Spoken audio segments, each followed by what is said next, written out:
Bonjour tout le monde, je suis Ilyes et je vous présente aujourd'hui les threads en Java. Donc on va attaquer directement le plan. Au début, on va définir les threads Java. Ensuite, on va faire une session pratique pour savoir comment les différentes manières pour implémenter un thread. Après, on va faire face à la gestion des ressources partagées, parmi les sujets les plus importants dans le multithreading. Après, on va voir quelques fonctionnalités fondamentaux de Java comme le wait et le notify. Et ensuite, on va voir tous les états possibles d'un thread à travers des diagrammes d'état.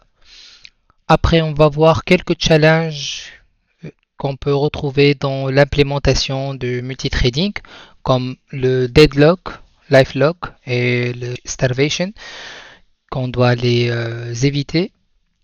Après, on va voir quelques librairies qui sont proposées par Java comme les executors, les futures, les completable futures, et on va aussi voir enfin les threads virtuels. Donc, pour commencer, les threads Java sont des sous-processus légers représentant la plus petite entité d'exécution. On sait que notre OS il est composé de plusieurs process qui sont en cours d'exécution par notre système d'exploitation.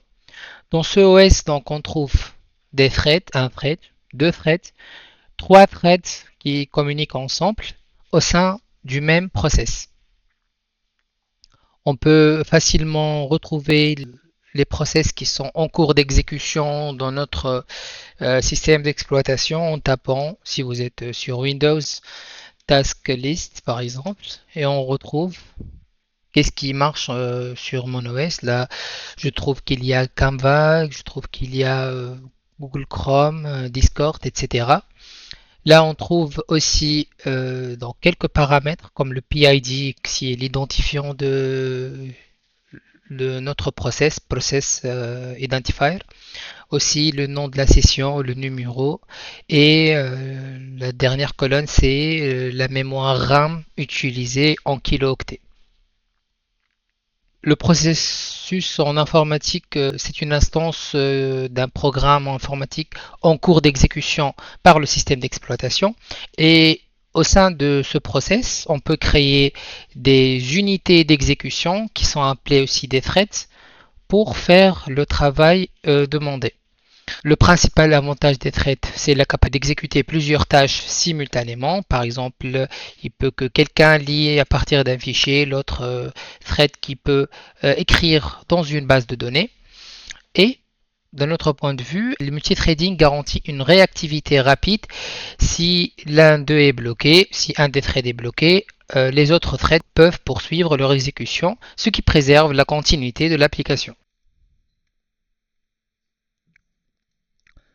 Une petite question qui se pose, pourquoi ne pas utiliser plusieurs processeurs, mais il faut utiliser plusieurs threads?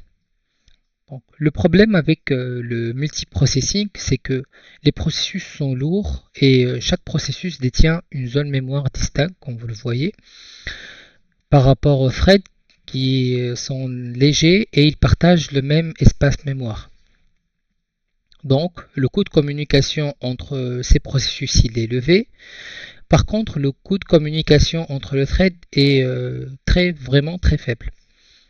D'un autre point, aussi le basculement entre plusieurs processus demande beaucoup de temps car cela implique un changement de contexte qui est lourd pour les processus. Par contre, le changement de contexte pour les threads, il est simple et léger vu que les threads sont appelés lightweight et donc ils ne demandent pas beaucoup d'espace mémoire pour les gérer. On sait que notre système d'exploitation il est composé de plusieurs CPU qui sont les unités qui sont nos ressources pour le calcul. Et dans une machine, les CPU sont partagés par les différents threads grâce à un système de time slicing ou un découpage temporel de notre CPU. Par exemple, si on suppose qu'on a un seul CPU, qui est par exemple CPU 1, on va lancer notre programme main au début. et il va consommer un petit peu. On va créer donc un deuxième thread qui va consommer un petit peu de notre CPU 1.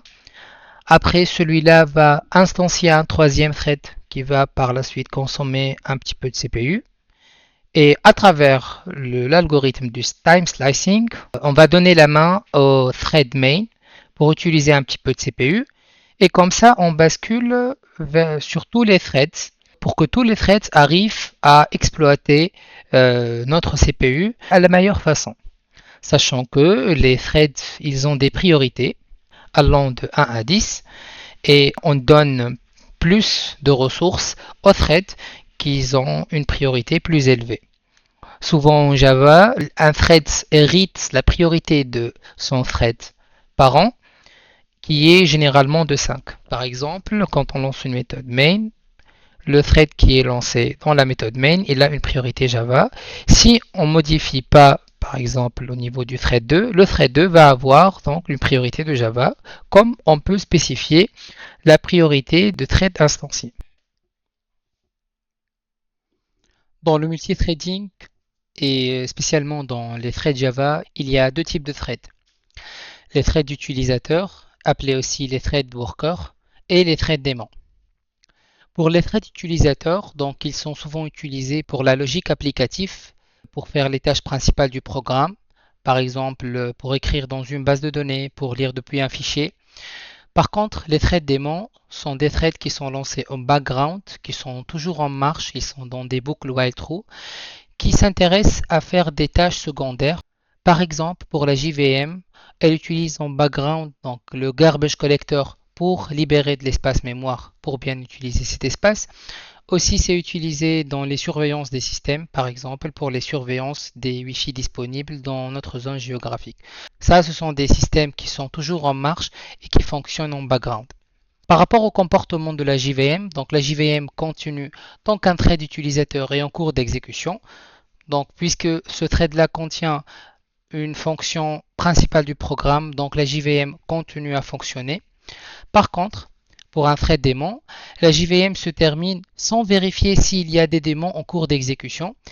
Donc, si on n'a plus de threads utilisateurs qui sont en cours d'exécution, par contre, on a des threads démons qui sont en background et qui sont en cours d'exécution, donc la JVM va se terminer. Pour la priorité, donc les threads utilisateurs sont plus prioritaires. Ils ont une priorité plus que 5. Par contre, pour les threads démons, ils ont une priorité inférieure. Pour un thread utilisateur, donc il doit être terminé manuellement. Donc soit on arrive à la fin de notre méthode main par exemple, ou bien en rejetant un code. Par contre, le thread démon se termine automatiquement lorsque la JVM termine son exécution. Donc la JVM va forcer l'arrêt du thread démon. Et voilà, on touche à la fin de notre premier cours. Dans le prochain cours, on va commencer la partie pratique et on va approfondir nos connaissances dans les threads Java.